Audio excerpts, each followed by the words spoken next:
In a quiet town lost among ominous forests, the gloomy house of Granny Morgana was melting.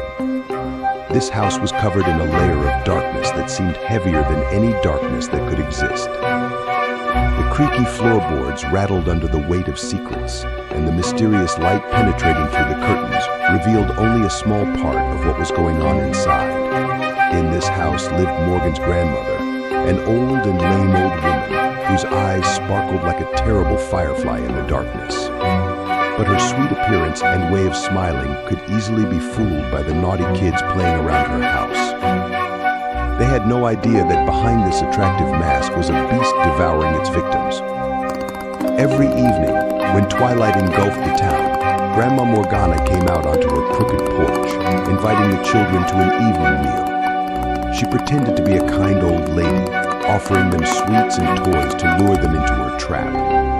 Small hearts, full of trust and joy, served only as food for her dark inner hunger. One by one, the children disappeared without a trace, as if the earth was swallowing them whole. The parents panicked, turning to the police and local authorities, but all their searches yielded nothing.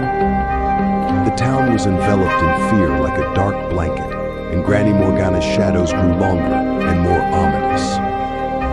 But one day, when little Jacob got lost and wandered too far into the dark forests, he came across Grandma Morgana's house.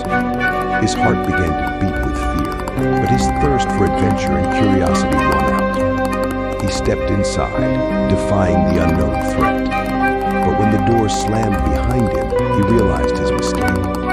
Morgan's grandmother was not a kind old lady. She was a monster who fed on children's souls. Jacob tried to run, but his weak legs failed him.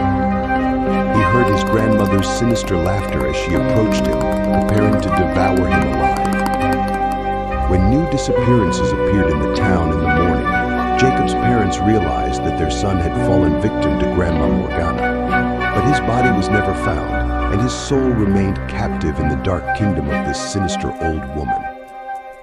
Thus ended the story of a quiet town, permeated with evil and horror, where every rustle made hearts beat faster, and every shadow hid the terrible truth about Grandma Morgana.